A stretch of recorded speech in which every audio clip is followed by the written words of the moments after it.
হাবিব এমন একটি ছেলে ছিল যাকে গ্রামের লোকেরা অকর্মা মনে করত। মা বাবা বলতেন বখাটে বন্ধুদের সঙ্গে ঘুরে না বেরিয়ে কাজ কর, কিন্তু সে অকর্মা এভাবেই গ্রামের মধ্যে ঘুরে বেড়াত। শেষে মা বাবা বিরক্ত হয়ে তাকে বিদেশে পাঠিয়ে দিলেন। বিদেশে সে একটি নির্জন মরুভূমিতে কাজ পেয়ে গেল, আর সে সেখানেই কাজ করতে লাগল। এই নির্জন বিপজ্জনক মরুভূমিতে এক ঝড়ো রাতে তার কাছে হঠাৎ 5 জন আরব মেয়ে এসে হাজির হলো। তাদের সাহায্যের প্রয়োজন ছিল আর হাবিব তাদের সাহায্য করল। তারপর সেই 5 জন আরব মেয়ে হাবিবের সঙ্গে রাত কাটাতে শুরু করল। হাবিব তাদের এতটাই পছন্দ হয়ে গেল যে তারা তাকে তাদের কাছে চাকরি দিল এবং দ্বিগুণ বেতন দেওয়া শুরু করল। কিন্তু প্রশ্ন হলো, তারা এটা কেন করছিল? হাবিব কি তাদের ব্ল্যাকমেল করেছিল, নাকি তারা সত্যিই হাবিবের প্রেমে পড়ে গিয়েছিল? এটা জানতে এই গল্পটি শেষ পর্যন্ত দেখুন। বাংলাদেশের এক প্রত্যন্ত অঞ্চলে একটি ছোট্ট গ্রাম ছিল। সেই গ্রামে একটি কাঁচামাটির বাড়ি ছিল, যা ছিল অত্যন্ত সাধারণ এবং দারিদ্র্যের প্রতিচ্ছবি। সেই বাড়িতে 3 জন মানুষ বাস করত: হাবিব, তার মা এবং তার বাবা। হাবিব ছিল একজন পরিশ্রমী ছেলে। শারীরিক কাজে সে ভয় পেত না, কিন্তু তার মধ্যে একটি বড় দুর্বলতা ছিল: সে পড়াশোনা থেকে পালিয়ে বেড়াত। তার মা বাবা দারিদ্র্যের মধ্যেও স্বপ্ন দেখতেন যে তাদের ছেলে পড়াশোনা করে কিছু হবে। প্রতিদিন তারা তাকে স্কুলের জন্য তৈরি করতেন, ব্যাগ ধরিয়ে দিতেন, কিছু টাকা দিতেন এবং দোয়া করে তাকে বিদায় জানাতেন। হাবিবও পুরো আত্মবিশ্বাসে ব্যাগ নিয়ে বাড়ি থেকে বেরিয়ে যেত। কিন্তু স্কুলে যাওয়ার বদলে সে হোটেলে গিয়ে বন্ধুদের সঙ্গে চা খেত, সিগারেট ফুঁকত এবং গল্প করত। কখনো কখনো সিনেমা দেখতেও চলে যেত। আর যখন স্কুলের ছুটির সময় হতো, তখন সে এমনভাবে ফিরত যেন সারাদিন পড়াশোনায় কাটিয়েছে। মা বাবা অজান্তেই খুশি থাকতেন। তারা ভাবতেন তাদের ছেলে পড়াশোনায় এগিয়ে যাচ্ছে। হাবিব প্রায়ই স্কুলের ফি, বই, ইউনিফর্ম এবং খাতার নাম করে টাকা চাইত। সে যে টাকা নিত তা স্কুলে খরচ না করে বন্ধুদের সঙ্গে মজামস্তিতে উড়িয়ে দিত। এভাবে দিন, সপ্তাহ, মাস পার হতে থাকল। একদিন তার বাবাকে জরুরি কাজে শহরে যেতে হলো। শহরে পৌঁছে ক্লান্তি আর মাথা ব্যথা অনুভব করায় তিনি একটি ছোট হোটেলে চা খাওয়ার সিদ্ধান্ত নিলেন। হোটেলে ঢুকতেই তার চোখ ছানা বড়া হয়ে গেল। সামনে একটি টেবিলে হাবিব তার বন্ধুদের সঙ্গে বসে জোরে জোরে হাসছিল। চা চলছিল, কথার শোরগোলে কোনো সমস্যা ছিল না। বাবা এই দৃশ্য দেখে যেন স্তম্ভিত হয়ে গেলেন। হৃদয় ধক করে উঠল। তিনি কিছুক্ষণ দরজায় নির্বাক দাঁড়িয়ে রইলেন। তারপর ধীরে ধীরে পায়ে পায়ে হাবিবের কাছে গিয়ে বসলেন। হাবিবের দৃষ্টি বাবার দিকে পড়তেই তার মুখের রং উড়ে গেল। হাত পা কাঁপতে লাগল, চোখে লজ্জা ভেসে উঠল। বাবা নরম স্বরে কিন্তু গভীর দুঃখ নিয়ে বললেন, বেটা, এই সেই টাকা তাই না, যা তুমি আমাদের কাছ থেকে প্রতিদিন স্কুল, ব্যাগ, ইউনিফর্ম আর বইয়ের বাহানায় নাও, এখানে বসে চা খাওয়ার আর হাসি ঠাট্টার জন্য? হাবিব তৎক্ষণাৎ মিথ্যে বলার চেষ্টা করল।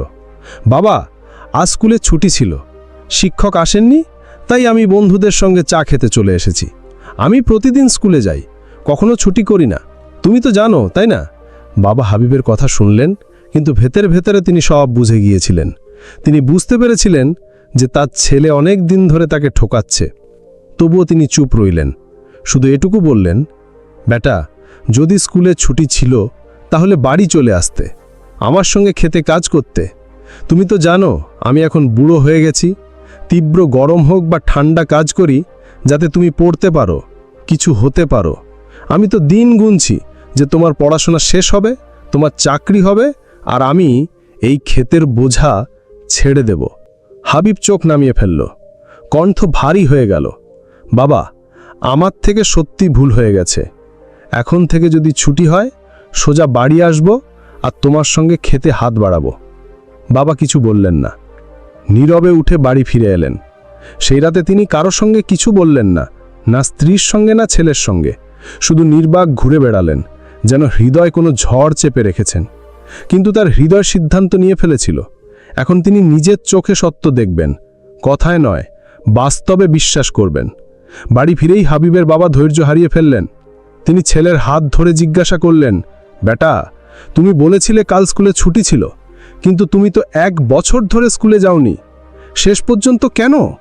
আমরা তোমাকে কিসের অভাব দিয়েছি? বাবার কণ্ঠ কেঁপে উঠল। আমি সারাদিন খেতে মজুরি করি, তীব্র গরম হোক বা ঠান্ডা কাজ করি যাতে তুমি পড়তে পারো। আমি নিজের জন্য কখনো নতুন জামা কিনি না, কিন্তু তোমার জন্য ইউনিফর্ম এনে দিই। আমি 1 কাপ চায়ের জন্য তৃষ্ণার্ত থাকি। তোমার মা ওষুধ না কিনে টাকা বাঁচিয়ে রাখে যাতে তোমার বই আনতে পারে, আর তুমি আমাদেরই ঠকিয়েছ। স্কুলে যাওনি, আর যে টাকা নিয়েছিলে তা দিয়ে আনন্দ ফুর্তি করেছ। এই বলতে বলতে বাবার চোখ থেকে অশ্রু ঝরে পড়ল। মা কাঁদতে কাঁদতে হাবিবের মুখের দিকে তাকালেন এবং নীরবে ঘরে চলে গেলেন। বাবাও তার পিছু পিছু ভেতরে চলে গেলেন। হাবিব এক কোণে দাঁড়িয়ে রইল, লজ্জিত, অনুতপ্ত এবং একেবারে নীরব। সেদিন প্রথমবার তার মনে হলো সে সত্যিই ভুল করছে। নিজের প্রতি ঘৃণা অনুভব করল। মনে হলো মা বাবা যে আশা করেছিলেন তার বিনিময়ে সে শুধু ঠকিয়েছে। সেই রাতে হাবিবের ঘুম উড়ে গেল। সে বিছানায় শুয়ে রইল এবং হৃদয়ে একটি দৃঢ় সিদ্ধান্ত নিল, এখন যাই হোক আমি কিছু হয়ে দেখাবো, মা বাবাকে গর্বিত করব। পরের দিন সকালে সে তাড়াতাড়ি উঠল, গোসল করল, তৈরি হল এবং চাকরি খুঁজতে বেরিয়ে গেল। সারাদিন এদিক ওদিক ঘুরল। যেখানেই কাজ চাইতো একটাই প্রশ্ন হতো, কতটা পড়াশোনা আছে? আর সে নীরব থাকত, কারণ তার তো কোনো পড়াশোনাই ছিল না। সে শুধু সময় নষ্ট করেছিল, উদ্দেশ্যহীনভাবে ঘুরে বেরিয়েছিল। এই কারণে কেউ তাকে ভালো কাজে রাখতে চাইতো না। সন্ধ্যায় ক্লান্ত হতাশ হয়ে বাড়ি ফিরল, তখন ভাবতে লাগলো, যদি পড়াশোনা করে কিছু হতে না পারি তাহলে এখন অন্তত পরিবারের বোঝা হব না। ভালো হয় আমি মজুরি শুরু করি। পরের দিন থেকে হাবিব মজুরি করতে শুরু করল। কোথাও ইট বইল, কোথাও রিক্সা টানল, যে কাজই পেল করে নিল। যতটুকু উপার্জন করল বাড়ি এনে মায়ের হাতে দিয়ে দিল। মা বাবা তারই পরিবর্তিত আচরণে খুশি হলেও দুঃখও ছিল যে তাদের ছেলে মজুর হয়ে গেছে। তারা চাইতেন সে অফিসার হোক, সম্মানজনক চাকরি করুক, কিন্তু এখন তাদের হৃদয়কে সান্ত্বনা দেওয়া কঠিন হয়ে গিয়েছিল। কিছুদিন পর মা বাবা নিজেদের মধ্যে কথা বললেন, এই ছেলে বদলেছে, কিন্তু এখানে মজুরি করে না আমাদের চলবে না ওর। কেন আমরা ওকে বিদেশে পাঠাই না? হয়তো সেখানে ভালো উপার্জন হবে এবং ওর জীবন সংবার হবে। হাবিব মা বাবার কথা অন্য রুম থেকে চুপচাপ শুনল। সে তখন কিছু বলল না, শুধু বিছানায় শুয়ে ভাবতে লাগলো, বাবা মা ঠিক বলছেন, যদি আমি বাইরে চলে যাই, মজুরি হলেও হোক, সেখানকার উপার্জন এখানে তুলনায় দ্বিগুণ তিনগুণ হবে। এখানে যদি আমি দিনে 300 টাকা উপার্জন করি তাহলে সেখানে হয়তো 3000 টাকা হয়ে যাবে। এই টাকায় মায়ের সব ইচ্ছা পূরণ হবে, আব্বুকে আর খেতে যেতে হবে না। পরের দিন সকালে সে নিজেই মা বাবার কাছে গিয়ে বলল, মা, আব্বা, আমি তোমাদের গতকালের কথা শুনেছি। আমি বিদেশ যাওয়ার জন্য প্রস্তুত। আপনারা ব্যবস্থা করুন, আমি বিদেশে যাব, যে কাজই পাই করে নেব। বাবা বললেন, আগে তোর ন্যাশনাল আইডি কার্ড বানিয়ে নে, তারপর পাসপোর্ট, ভিসার ব্যবস্থা আমি করে দেব। হাবিব দ্রুত দুটোই বানিয়ে ফেলল, কিন্তু সমস্যা ছিল টাকার। বাবা গরিব ছিলেন, তার কাছে এত টাকা ছিল না যে ভিসার টিকিট সব নিজে করতে পারেন। শেষে হৃদয়ে পাথর চেপে তিনি তাদের পৈতৃক একটি ছোট জমির টুকরো বিক্রি করে দিলেন। কয়েক সপ্তাহের মধ্যে হাবিব সৌদি আরবে পৌঁছে গেল। সেখানে গিয়ে সে একজন পুরনো পরিচিতের বাড়িতে উঠল, যিনি ছিলেন একজন সাধারণ মজুর। হাবিবের না আরবি ভাষা জানা ছিল না সেখানকার রীতিনীতি। নতুন পরিবেশে সে ভয় পেয়েছিল, কিন্তু হাল ছাড়ল না। কয়েকদিন পর সে সঙ্গীদের সঙ্গে মজুরি শুরু করল। যে কাজই পেত করে নিত। কখনো মাল বহন করত, কখনো পরিচ্ছন্নতার কাজ, কখনো বাগানে কাজ। বেতন খুবই কম ছিল, কোনো মতে চলছিল, আর মা বাবার জন্য পাঠানোর মতো কিছু বাঁচত না। হাবিবের ইচ্ছা ছিল একটি ভালো কাজ করার, এমন কাজ যাতে তার মা বাবার দুঃখ দূর হয়। সে তার পরিচিতদের জিজ্ঞাসা শুরু করল, এমন কোনো কাজ আছে যেখানে বেতন ভালো হয়, কঠিন হলে হোক, কিন্তু টাকা ভালো পাওয়া যায়। একদিন তার এক বন্ধু বলল, একটি কাজ আছে, কঠিন তো বটেই, কিন্তু বেতন খুব ভালো। যদি তুই করতে পারিস তাহলে তোর মা বাবার সব ইচ্ছা পূরণ হতে পারে। হাবিব তৎক্ষণাৎ বলল, আমাকে বলো কি কাজ, আমি সব কাজ করতে প্রস্তুত। বন্ধু বলল, এখান থেকে অনেক দূরে এক নির্জন মরুভূমির মাঝে একটি খামার আছে, যাকে আরবিতে মাজরা বলে। সেখানে খেজুরের বাগান আছে, কিছু ছাগল আর উটও আছে, তাদের দেখাশোনা করতে হবে। কাজ একাকী, জায়গা নির্জন, কিন্তু বেতন 4000 থেকে 5000 রিয়াল। হাবিব না ভেবে চিনতে তৎক্ষণাৎ রাজি হয়ে গেল। বন্ধু সেই খামারের আরব মালিকের সঙ্গে কথা বলে ফেলল, যিনি আগে থেকেই একজন মজুর খুঁজছিলেন, কারণ সেখানে কাজ করা বর্তমান লোকটি ছুটিতে যাচ্ছিল। মালিক শুনে বললেন, খুব ভালো হয়েছে, আমারও তৎক্ষণাৎ একজন লোক দরকার, সে প্রস্তুত থাকলে কালই নিয়ে এসো। আরব মালিক পরের দিন নিজে গাড়ি নিয়ে এলেন এবং হাবিবকে সঙ্গে নিয়ে রওনা হলেন। হাবিব জানালা দিয়ে বাইরে তাকিয়ে রইল। হৃদয়ে একটাই প্রশ্ন ছিল, ওই জায়গা কখন আসবে? গাড়ি সন্ধ্যায় চলেছিল আর এখন সকাল হয়ে গিয়েছিল। সূর্য উঠে গিয়েছিল, কিন্তু গন্তব্য এখনও আসেনি। হাবিব ভয় পেয়ে গেল। এটা সত্যি অনেক দূর, হয়তো পৃথিবী থেকে বিচ্ছিন্ন কোনো কোণ। সে পথ ভর নীরব বসে রইল। কখনো জানালা দিয়ে মরুভূমি দেখত, কখনো চোখ বন্ধ করে মা বাবার কথা ভাবত। আব্বু এখনো খেতে ঘাম ঝরাচ্ছেন হয়তো, আম্মি হয়তো ওষুধ না কিনে টাকা বাঁচাচ্ছেন, আর আমি এক অজানা মরুভূমিতে যাচ্ছি। এই ভেবে সে নিজেকে শক্ত করল আর নীরব হয়ে গেল। অবশেষে একদিন এবং এক রাতের সফরের পর তারা এক নির্জন স্থানে পৌঁছালো। হাবিব যখন চারপাশে চোখ বুলালো, তার হৃদয় ধাক করে উঠল। চারদিকে শুধু বালি, শুকনো গাছ আর শূন্যতা। কোনো মানুষ নেই, পাখি নেই, জানোয়ার নেই, শুধু নীরবতা আর স্তব্ধতা। খামারের ভেতরে কিছু ছাগল, উট আর খেজুর গাছ ছিল। সেখানে কিছু জানোয়ার ঘুরছিল, বাকি সব শূন্য। আরব মালিক গাড়ি থেকে খাবারের বস্তা নামালেন, কিছু ডাল, চাল, কয়েকটি সবজি আর পানির ক্যান দিয়ে বললেন, এটা 15 দিনের রসদ, আমি পরের 15 দিন পর আসব। খেজুরের পরিচ্ছন্নতা, জানোয়ারদের দেখাশোনা সব তোমার দায়িত্ব। তারপর তিনি হাবিবকে সংক্ষেপে কাজ বুঝিয়ে দিয়ে চলে গেলেন। হাবিব একা দাঁড়িয়ে রইল। প্রথমবার তার মনে হলো সে কোথায় এসে পড়েছে। হৃদয় চাইল মা বাবার সঙ্গে কথা বলতে। তৎক্ষণাৎ পকেট থেকে মোবাইল বের করল, কিন্তু যখন স্ক্রিনে নো সিগন্যাল লেখা দেখা গেল, তার হাত কেঁপে উঠল। কোনো মানুষ নেই, কোনো ফোন নেই, আমি কোথায় এসে পড়েছি? তার হৃদয় চাইল এক্ষুনি দৌড়ে পালিয়ে যেতে, কিন্তু তৎক্ষণাৎ মনে পড়ল গাড়িতে আসতে একদিন লেগেছে, পায়ে হেঁটে গেলে মাস লাগবে, আর পথে ভুকা তৃষ্ণায় মরে যাব। সে গভীর শ্বাস নিল, চোখ বন্ধ করল আর নিজেকে বলল, এখন এখানেই থাকতে হবে, যেভাবেই হোক। কয়েকদিন পর সে দৈনন্দিন রুটিন বুঝতে শুরু করল। খেজুরের পরিচ্ছন্নতা, ছাগলদের খাবার দেওয়া, উটদের পানি খাওয়ানো, সব কিছু নিজেকেই করতে হতো। সময়ের সাথে সাথে খামার তার কাছে কারাগারের বদলে নিজের ঠিকানার মতো মনে হতে লাগল। 1 বছর পার হয়ে গেল। এখন খামারই তার দ্বিতীয় বাড়ি হয়ে গিয়েছিল। মাঝে মাঝে হৃদয় খুব বিষণ্ণ হলে সে খামারের পেছনে একটি উঁচু পাহাড়ে উঠে যেত। সেখানে গিয়ে মাঝে মাঝে মোবাইলে সিগন্যাল পাওয়া যেত, আর সে মা বাবার সঙ্গে কথা বলতে পারত। এটাই ছিল তার একমাত্র সান্ত্বনা। এক রাতে সে তার ঘরে ঘুমোচ্ছিল। ঝড়, বৃষ্টি আর তুফান চলছিল। মরুভূমিতে আবহাওয়া খারাপ হলে তাঁবু উড়ে যেত। হাবিব ঘুমোচ্ছিল, হঠাৎ তার মনে হলো কেউ জোরে জোরে চিৎকার করছে, ডাকছে। হৃদয় কেঁপে উঠল। এত রাতে এই নির্জন মরুভূমিতে কে চিৎকার করতে পারে? সে উঠে দরজার দিকে এগোলো, কিন্তু আবার থেমে গেল। বাইরে যাব না যাব না? সে জানালা দিয়ে উঁকি দিল। দূরে একটি গাড়ির হেডলাইট দেখা গেল। মনে মনে সে ভাবল, হয়তো আরব মালিক এসেছেন, হয়তো বৃষ্টিতে তার গাড়ি আটকে গেছে। এই ভেবে সে তৎক্ষণাৎ দৌড়ে গেল। ঝড়ো বৃষ্টিতে অন্ধকারে সে লাইটের দিকে ছুটতে লাগল। অনেক দূর গিয়ে যখন সে গাড়ির কাছে পৌঁছালো, তখন বুঝল গাড়ির কাছে 4-5টি ছায়া দাঁড়িয়ে আছে। সে থেমে গেল। হৃদয় সন্দেহ জাগল, এরা কারা হতে পারে? এত রাতে কোনো বিপদ তো নয়। কিন্তু আরেকটু কাছে যেতেই মেয়েদের কণ্ঠস্বর শুনতে পেল। তারা সাহায্যের জন্য চিৎকার করছিল। এখন সে ভয়ের বদলে সহানুভূতি অনুভব করতে লাগল। এরা তো মেয়ে, এদের সাহায্যের প্রয়োজন। সে একেবারে তাদের কাছে গিয়ে নরম স্বরে জিজ্ঞাসা করল, বোন, কি হয়েছে? কেন চিৎকার করছেন? মেয়েরা তৎক্ষণাৎ হাবিবের কাছে এসে গেল। তারা কাঁপছিল এবং বলল, আল্লাহর শুকরিয়া, অন্তত একজন মানুষ তো পাওয়া গেল। আমরা ভেবেছিলাম কোনো বন্যজন্তু আমাদের খেয়ে ফেলবে। হাবিব তাদের সান্ত্বনা দিল, ভয় পাবেন না, বলুন কি হয়েছে। তাদের মধ্যে একজন বলল, আমরা ঘুরতে বেরিয়েছিলাম, হঠাৎ বালির ঝড় এলো, আমরা পথ হারিয়ে ফেললাম, মোবাইলে সিগন্যালও ছিল না। তারপরেই বৃষ্টি শুরু হলো, আমরা এখানে আটকে গেছি, গাড়ি বন্ধ হয়ে গেছে।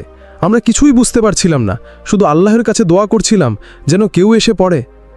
হাবিব দূরে তার খামারের দিকে ইশারা করে বলল, ওদিকে আমার থাকার জায়গা আছে, ওখানে চলুন, বৃষ্টি থেকে বাঁচবেন, ওখানে আরামও পাবেন। মেয়েরা তৎক্ষণাৎ তার সঙ্গে চলল। হাবিব তাদের খামারে নিয়ে এলো, পানি দিল, তাদের কথা শুনল এবং সান্ত্বনা দিল। আপনারা নিশ্চিন্ত হয়ে যান, এখন আমি আছি, আপনারা নিরাপদ। সকাল হলেই আমি আপনাদের পথ বুঝিয়ে দেব। হাবিবের কাছে মাত্র একটি কম্বল আর একটি বালিশ ছিল। সে দুটোই মেয়েদের দিয়ে দিল এবং নিজে একক্ষণে বসে জেগে রইল, যেন একজন প্রহরী। বৃষ্টি আর ঝড়েও তার হৃদয় খুশি ছিল। অন্তত এত একাকিত্বের পর আজ মানুষের কণ্ঠ শুনতে পেল। সারা রাত হাবিব ঘরের এক কোণে বসে রইল। বাইরে ঝড়ো বৃষ্টি ছিল, ঝড়ের শব্দ হৃদয় কাঁপিয়ে দিচ্ছিল, কিন্তু তার হৃদয়ে এক অদ্ভুত শান্তি ছিল। বহু বছর পর মানুষের উপস্থিতির অনুভূতি হয়েছিল। 5 জন মেয়ে ক্লান্তিতে তাড়াতাড়ি ঘুমিয়ে পড়ল, কিন্তু হাবিব জেগে রইল। তাদের মুখের দিকে তাকিয়ে ভাবছিল, শুক্রিয়া, আজ অন্তত কথা বলার শোনার কেউ তো পাওয়া গেল। নইলে এখানে গত 1.5-2 বছরে শুধু এই আরব মালিক আসত, তাও প্রতি 15 দিন পর রসদ দিয়ে চলে যেত। এই প্রথম কেউ তার সঙ্গে একটি রাত কাটালো, তাও নিঃস্বার্থভাবে। সকাল হতেই হাবিব তৎক্ষণাৎ চুলা জ্বালিয়ে চা বানালো, নাস্তা তৈরি করল। মেয়েরা জাগতেই সে হাসি মুখে বলল, চলুন নাস্তা করি, তারপর আমি আপনাদের পথ বুঝিয়ে দেব। মেয়েরা অবাক হয়ে গেল যে এত কম সম্পদেও সে তাদের জন্য নাস্তা বানিয়ে ফেলেছে। তারা চা খেলো এবং আরও কিছু খাবার খেলো এবং বলল, আমাদের গাড়ি পর্যন্ত পৌঁছে দিন, আমরা রাতে ঝড়ের ভয়ে পায়ে হেঁটেই চলে এসেছিলাম। হাবিব তৎক্ষণাৎ প্রস্তুতি নিল এবং তাদের সঙ্গে গাড়ি পর্যন্ত গেল। গাড়িটি পুরনো জায়গায় বালিতে ডুবেছিল। যখনই স্টার্ট করার চেষ্টা করা হলো, গাড়ি একেবারে অকেজো হয়ে গেল। সবাই একে একে চেষ্টা করল, বোনেট খুলল, ব্যাটারি দেখল, ধাক্কা দিল, কিন্তু কিছুই হলো না। মেয়েরা হতাশ হয়ে পড়ল। হাবিব মনে মনে শুকরিয়া করল, চলো আরেকটি রাত একসঙ্গে কাটানো যাবে। মেয়েরা হতাশ হয়ে হাবিবকে বলল, আপনি কিছু করুন না, এই গাড়ি স্টার্ট করান। হাবিব মুচকি হেসে বলল, আমি গাড়ির বিশেষজ্ঞ তো নই, চেষ্টা করেছি কিন্তু কোনো ফল হচ্ছে না। তারপর বলল, আমার আরব মালিকের আসার 10 দিন হয়ে গেছে। তিনি প্রতি 15 দিন পর চক্কর দেন, হয়তো পরের 5-6 দিনের মধ্যে এসে পড়বেন। যদি আসেন তিনি গাড়িটাও গেখে নেবেন, নইলে আপনারা তার সঙ্গে শহরে যেতে পারেন। মেয়েরা নিজেদের মধ্যে আলোচনা করল এবং শেষে রাজি হলো। চলো, কিছু না হোক আরও 5 দিন, এখানে তো নিরাপদ আছি। হাবিব তাদের আবার তার ঘরে নিয়ে এলো। এখন মেয়েরা আগের মতো ভয়ে সিটিয়েছিল না, তাদের মুখে হাসি ছিল। তারা হাবিবকে প্রশ্ন করতে শুরু করল, আপনি কোথা থেকে? হাবিব সরলভাবে বলল, আমি বাংলাদেশ থেকে। এত নির্জন মরুভূমির মাঝে আপনি কিভাবে থাকেন? এমন কি বাধ্যবাধকতা? হাবিব গভীর শ্বাস নিয়ে তার পুরো গল্প শোনালো। কিভাবে সে অবাধ্য ছেলে ছিল, স্কুলে যেত না, মা বাবাকে ঠকিয়ে চলত। শেষে যখন মা বাবা সব জেনে গেলেন, তখন লজ্জায় সে নিজেকে বদলানোর চেষ্টা করল। তারপর মজুরি শুরু করল, কিন্তু তাও যথেষ্ট ছিল না। তাই সে বিদেশে চলে এসেছে যাতে মা বাবার ইচ্ছাগুলো পূরণ করতে পারে। মেয়েরা নীরবে শুনছিল, তাদের মুখে সহানুভূতি ঝলকাচ্ছিল। একটি মেয়ে ধীরে বলল, আপনার বাংলাদেশ এত দারিদ্র? মানুষ কি সত্যি শুধু ভাতের জন্য বিদেশে আসে? হাবিব সরলভাবে বলল, হ্যাঁ, আমাদের দেশে এখনও লাখো মানুষ আছে যাদের দুবেলা খাবারও জোটে না। এটা শুনে মেয়েরা অবাক হয়ে গেল। তাদের মধ্যে একজন বলল, আমাদের এখানে তো শৈশব থেকেই সব কিছু সহজে পাওয়া যায়, আমরা কখনো ভাবিনি যে পৃথিবীতে এমন জীবনও আছে। হাবিবের সরলতা এবং সত্যবাদিতা তাদের হৃদয় ছুঁয়ে গেল। তারা বাংলাদেশ সম্পর্কে প্রশ্ন করতে লাগল, সেখানকার মানুষ কেমন, আবহাওয়া কেমন, আপনার বাড়িতে কে কে আছে? হাবিব হেসে সব বলল। সে তার গ্রামের নদী, গাছ, সবুজ ক্ষেত আর ছোট্ট বাড়ির বর্ণনা দিল। মেয়েরা এত শুনে হতবাক হয়ে গেল এবং মনে মনে ভাবতে লাগল, আমাদের অবশ্যই বাংলাদেশে যেতে হবে, এমন সরল আর সুন্দর দেশ। তারা হাবিবের সঙ্গে প্রতিশ্রুতি দিল, যদি আমরা কখনো বাংলাদেশে আসি তাহলে আপনার বাড়িতে অবশ্যই আসব। হাবিব মুচকি হেসে বলল, যদি আমি তখন বাংলাদেশে থাকি তাহলে নিজের হাতে আপনাদের জন্য চা বানাবো। মেয়েরা হাসতে লাগল, না, আমরা এলে আপনাকেও সঙ্গে নিয়ে যাব। হাবিবও হেসে দিল। এই হাসি ঠাট্টায় দিনগুলো কাটতে লাগল। 5 দিন পার হয়ে গেল, কিন্তু আরব মালিক এলেন না। মেয়েরা চিন্তিত হয়ে পড়ল। আপনি বলেছিলেন 15 দিন পর তিনি আসেন, এখন 6 দিন হয়ে গেছে, তিনি এখনও আসেননি। হাবিবও চিন্তিত হলো। হ্যাঁ, আমি অবাক, আর সত্যি বলতে রসদও শেষ হতে চলেছে। মেয়েরা এটা শুনে আরও চিন্তিত হয়ে পড়ল। তারা মনে মনে সিদ্ধান্ত নিল, যখন আমরা শহরে ফিরব তখন সবকিছু আমাদের মা বাবাকে বলবো এবং হাবিবের মতো মানুষকে এই নির্জন কারাগার থেকে বের করে ভালো জীবন দেব। এমন সরল, সৎ এবং নিষ্ঠাবান মানুষ ভাগ্যের জোরেই পাওয়া যায়। সেই সন্ধ্যায় আরব মালিক খামারে পৌঁছালেন। হাবিব সবকিছু পরিষ্কারভাবে বলল, কিভাবে 5 জন মেয়ে বৃষ্টিতে আটকে গিয়েছিল এবং গত 5 দিন ধরে তার সঙ্গে ছিল। আরব মালিক কোনো আপত্তি করলেন না, বরং নিজে মেয়েদের গাড়িতে তুলে শহরে ফিরিয়ে দিলেন। মেয়েদের মা বাবা খুব চিন্তিত ছিলেন, কিন্তু যখন মেয়েরা পুরো সত্য বলল, হাবিবের চরিত্র, সততা, সুরক্ষা এবং নিষ্ঠা, তখন তাদের মা বাবার হেদুরা নরম হয়ে গেল। তারা মেয়েদের বললেন, যদি সেই ছেলে তোমাদের সঙ্গে কাজ করতে রাজি হয় তাহলে অবশ্যই নিয়ে এসো, এমন মানুষ এখন কম পাওয়া যায়। কয়েকদিন পর মেয়েরা আবার খামারে ফিরে এলো। একই সাধারণ পোশাক, একই হাসি এবং সঙ্গে একটি নতুন প্রস্তাব। হাবিব ভাই, আমাদের সঙ্গে চলুন, আমরা আপনাকে দ্বিগুণ বেতন দেব, আরামদায়ক জায়গা, সম্মান আর ছায়া কাজ। হাবিব কিছুক্ষণ নীরব রইল, তারপর ধীরে বলল, এখানে আমি একা ছিলাম ঠিকই, কিন্তু আপনাদের দয়ায় আমি মানুষ হয়েছি। যদি আপনারা অনুমতি দেন তাহলে আমি যেতে প্রস্তুত। ব্যাস, তারপর কি? তারা তাকে সঙ্গে নিয়ে গেল। এখন হাবিবের নতুন কাজ শুরু হলো। সে তাদের ড্রাইভারও ছিল সহায়কও, আর এখন তো বন্ধুও। যেখানে যেতে হতো সে গাড়ি নিয়ে চলে যেত, ফিরিয়ে আনত, বাজার থেকে রসদ আনত, ঘরের পরিচ্ছন্নতা, প্রয়োজনীয় জিনিসপত্র সব কিছু সামলাত। কিন্তু এর চেয়েও বড় ছিল সেই সন্ধ্যাগুলো যখন সবাই মিলে বসত, চা খেত, কথা বলতো, হাসত এবং একে অপরকে সামলাত। 5 জন মেয়েই এখন হাবিবকে শুধু একজন সহায়ক নয়, বন্ধু সঙ্গী মনে করতে শুরু করেছিল। হাবিবও তাদের সঙ্গে খোলামেলা হয়ে উঠল। তার মায়ের কথা, শৈশবের দুষ্টুমি, মা বাবার ত্যাগ সব কিছু তাদের সঙ্গে ভাগ করত। সময় যেন উড়ে যেতে লাগল। হাবিবুর বাংলাদেশে যাওয়া ছাড়া 2 বছর হয়ে গিয়েছিল। একদিন মেয়েরা তাকে জিজ্ঞাসা করল, হাবিব তুমি কতদিন বাড়ি যাওনি? সে চোখ নামিয়ে বলল, 2 বছর হয়ে গেছে, কিন্তু এখানে এত ব্যস্ত ছিলাম যে সময়ের খেয়ালই নেই। মেয়েরা আলোচনা করে বলল, তুমি ছুটিতে যাও, আমরা তোমাকে ভালো একটা রকম দেব, কেনাকাটাও করিয়ে দেব, তুমি মা বাবার কাছে যাও, কিছু সময় কাটাও, তারপর ফিরে এসো। হাবিব অবাকও হলো এবং মনে মনে খুব খুশিও। এত টাকা তার কখনো একসঙ্গে পাওয়া যায়নি। তারা তার জন্য নতুন জামা কাপড়, উপহার আর জিনিসপত্র কিনে দিল। তার হাতে টিকিট ভরিয়ে দিয়ে হেসে বলল, এখন যাও, আর তোমার গ্রামে সবাইকে বলো যে হাবিব এখন আর সেই আগের হাবিব নেই। হাবিব যখন তার গ্রামে ফিরল তখন দৃশ্য বদলে গিয়েছিল। সেই ছেলে যাকে কাল পর্যন্ত অকর্মা, নালায়েক আর ব্যর্থ মনে করা হতো, সে আজ বড় বাংলোর মালিক। গাড়িতে এসেছে, নতুন জামা কাপড়ে, চোখ নিচু করে, নীরব কিন্তু শক্তভাবে দাঁড়িয়েছিল। মা বাবা অবাক হয়ে গিয়েছিলেন, খুশিও হলেন, আবেগপ্রবণও। বাবা হাবিবের কাঁধে হাত রেখে বললেন, বেটা এখন তো সব কিছু আছে, ভালো বাড়ি, সম্মান, গাড়ি, এখন বিয়ে করে নে, আমরা তোমার বউ নিয়ে আসব। হাবিব হালকা হাসল, এখনও নয় বাবা, বিয়ের সময় এলে নিজেই বলবো, এখন হৃদয় বলছে ফিরে যেতে। কয়েকদিন পর সে মা বাবার কাছ থেকে অনুমতি নিল, আমি আবার আরবে ফিরে যাচ্ছি, পরের ছুটিতে এলে বিয়ের কথা বলবো। মা বাবা দোয়ার সঙ্গে তাকে বিদায় দিলেন। হাবিব সারাক্ষণ সেই 5 জন মেয়ের সঙ্গে যোগাযোগে ছিল। ফেরার আগে তাদের জিজ্ঞাসা করল, আপনাদের জন্য কিছু আনবো? তারা বলল, না ভাই, আমাদের কিছু লাগবে না। কিন্তু হাবিব কি মানার ছেলে? সে প্রত্যেক মেয়ের জন্য বিশেষ উপহার কিনল, বানারসি শাড়ি, কাশ্মীরি জাফরান, গোলাপ জামুন আর কিছু সুন্দর চুড়ি।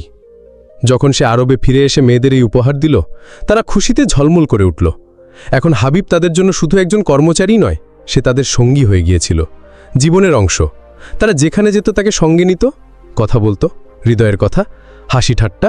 হাবিবের অস্তিত্ব তাদের জন্য শান্তি আর ভরসা হয়ে গিয়েছিল। এই নীরবতার মধ্যে তাদের হৃদয়ে আরেকটি অনুভূতিও পাখা মেলতে শুরু করেছিল, প্রেম। 5 জন মেয়ে, ভিন্ন ভিন্ন স্বভাব, ভিন্ন ভিন্ন আচরণ, কিন্তু একই হৃদয়, একই চাওয়া। তারা সবাই হাবিবকে হৃদয় থেকে চাইতে শুরু করেছিল এবং হয়তো তাকে ভালোবাসতে শুরু করেছিল। এখন পর্যন্ত হাবিব তাদের ভরসা, বন্ধু এবং প্রয়োজন হয়ে গিয়েছিল। তারা যেখানে যেত হাবিব সঙ্গে থাকত, ঘরের কাজ হোক বা বাইরে বাজারে যাওয়া কিংবা কোনো অনুষ্ঠানে অংশ নেওয়া, হাবিবই তাদের সঙ্গী হতো। কিন্তু এখন নরমত্তার মধ্যে এক অদ্ভুত উত্তেজনা আসতে শুরু করেছিল। কোনো একটি মেয়ের সামান্য কাজ থাকলেই সে তৎক্ষণাৎ হাবিবকে ডাকত, হাবিব ভাই আজ আমার সঙ্গে যেতে হবে, আমাকে ওখানে যেতে হবে। হাবিব নিঃশব্দ চলে যেত, কিন্তু যেই সে বেরোতো বাকি মেয়েরা বারবার ফোন করতে শুরু করত, হাবিব তুমি কোথায়, কার সঙ্গে আছো, কেন বলনি? হাবিব সরল হৃদয়ের ছিল, উত্তরে শুধু বলতো, আপনার বান্ধবীর সঙ্গে একটি ফাংশনে এসেছি। কিন্তু আসল তথ্য ছিল অন্য। তাদের 5 জনের হৃদয়ে হাবিবের জন্য এমন কিছু পুষে উঠেছিল যা তারা একে অপর কাছে বলতে পারত না, নিজেদের কাছে অস্বীকার করতে পারত না। এখন প্রত্যেকে চাইতো হাবিব শুধু তারই হোক, তার সঙ্গে বেশি সময় কাটাক, তার কথা শুনুক, তার দিকে তাকাক। যদি সে অন্য কারো সঙ্গে বেশি সময় কাটাতো তাহলে বাকিদের মনে হিংসা জাগত। আগে যে বান্ধবীরা হাসি খুশিতে একসঙ্গে বসত, তারা এখন নীরবে বসতে শুরু করেছিল, চোখে প্রশ্ন, কথায় তীক্ষ্ণতা এবং হৃদয় অস্থিরতা। হাবিব প্রথমে এসব অনুভব করেননি। তিনি ভেবেছিলেন হয়তো সবাই ক্লান্ত বা কোনো কারণে বিরক্ত, কিন্তু তারপর প্রতিদিনই এমন হতে লাগল। একদিন কেউ রাগ করছে, আর একদিন কেউ নীরব, তৃতীয় দিন কেউ তিরস্কার করছে। হাবিব তুমি তো শুধু তার সঙ্গেই যাও, তাই না? আজ তুমি আমাদের কাজের জন্যও নেই। হাবিব বিব্রত হয়ে পড়লেন। তিনি ভাবলেন, আমি এখানে কাজ করতে এসেছিলাম, সম্মান পেয়েছি, শান্তি পেয়েছি, কিন্তু এখন এটা অন্য কিছু হয়ে গেছে। যদি কোনোদিন এদের মধ্যে কেউ তাদের মা বাবাকে কিছু বলে দেয়, তাহলে আমাকে এখান থেকে বের করে দেওয়া হতে পারে, এমনকি জেলেও যেতে হতে পারে। এক রাতে হাবিব ছাদে বসেছিলেন, আকাশের দিকে তাকিয়েছিলেন এবং হৃদয় ঝড় বয়ে যাচ্ছিল। আমি কি করব? কাউকে কষ্ট দিতে চাই না, কিন্তু এসব ঠিক সেই দিকেই এগোচ্ছে। পরের সকালে তিনি সিদ্ধান্ত নিয়ে ফেললেন। 5টি মেয়ে নাস্তা করছিল যখন হাবিব সসম্মানে বললেন, যদি আপনারা অনুমতি দেন, আমি কাজ ছাড়তে চাই, আমি ক্লান্ত হয়ে পড়েছি, অন্য কোনো কাজ দেখতে চাই। সবাই হতবাক হয়ে গেল, যেন কেউ হৃদয়ে হাত রেখেছে। একসঙ্গে বলে উঠল, হাবিব কেন? কোনো অভিযোগ? কেউ কিছু বলেছে? হাবিব ধীরে বললেন, না, কেউ কিছু বলেনি। শুধু আমি অনুভব করেছি যে আমার জন্য আপনাদের বন্ধুত্বে ফাটল ধরছে। আমি একজনের সঙ্গে যাই, বাকিরা রাগ করেন। আমার ভালো লাগে না। আমি একজন সাধারণ মানুষ। আপনারা আমাকে সম্মান দিয়েছেন, নিজের করে নিয়েছেন। আমি চাই না আমার জন্য আপনাদের সম্পর্ক খারাপ হোক। এই শুনে সব মেয়ে নীরব হয়ে গেল, চোখ নত হয়ে গেল। তারা বুঝে গিয়েছিল যে হাবিব সবকিছু বুঝে ফেলেছে। কিছুক্ষণ পর একটি মেয়ে বলল, হাবিব, আমরা তোমাকে কোথাও যেতে দেব না। আজ থেকে আমাদের কেউ তোমার কাছে অভিযোগ করবে না। তুমি শুধু এখানে থাকো, আগের মতো আমাদের খেয়াল রাখো। এরপর তারা হাবিবের সামনে সেই কথাগুলো আর বলল না। কিন্তু হৃদয়ে একটি নতুন প্রতিযোগিতা শুরু হয়ে গেল। কে প্রথমে হাবিবের কাছে নিজের মনের কথা বলবে? কারণ এখন সবাই জানত, আমার হৃদয় যেমন হাবিবের জন্য ধড়কছে, তেমনি আমার বাকি সহেলীদেরও ধড়কছে। এখন প্রত্যেক মেয়ে চাইতো যে সে হাবিবের সঙ্গে বিয়ে করুক। একে একে সবাই হাবিবের কাছে নিজের মনের কথা প্রকাশও করে ফেলেছিল। কেউ 2 দিন সময় চাইল, কেউ 3 দিন, এবং বলল, এই সময়ের মধ্যে আমাদের তোমার সিদ্ধান্ত জানাতে হবে। হাবিব বিব্রত হয়ে পড়লেন। তার হৃদয় ভালোবাসা ছিল, কিন্তু জবাব দেওয়া কঠিন ছিল। আমি সবার সঙ্গে বিয়ে করতে পারি না, আর যার সঙ্গেই বিয়ে করব বাকিরা রাগ করবেন। আর আমি কে? তাদের ড্রাইভার, শ্রমিক। তাদের দেওয়া টাকায় আমার খরচ চলি। অবশেষে তিনি একটি সিদ্ধান্ত নিলেন। 5টি মেয়েকে এক জায়গায় ডাকলেন। সবাই একসঙ্গে এলো। তখন হাবিব খুব সরলভাবে বললেন, আপনারা সবাই আমার কাছে খুব সম্মানিত। আপনারা আমাকে সম্মান দিয়েছেন, ভালোবাসা দিয়েছেন। কিন্তু আমি শুধু একজন গরিব বাংলাদেশি ছেলে। যে টাকা আপনারা দেন তা দিয়ে আমি আমার মা বাবার জন্য খরচ পাঠাই, নিজেরও চলে।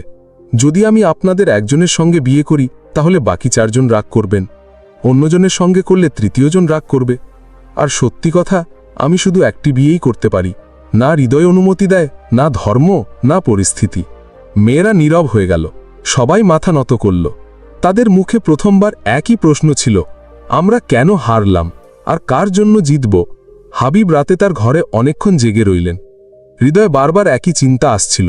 এদের মধ্যে একজন আছে যে সবচেয়ে আলাদা, শান্ত স্বভাবের, নীরব এবং সবচেয়ে বেশি যত্নশীল। সেই মেয়েটি তৎক্ষণাৎ তার মনে এলো।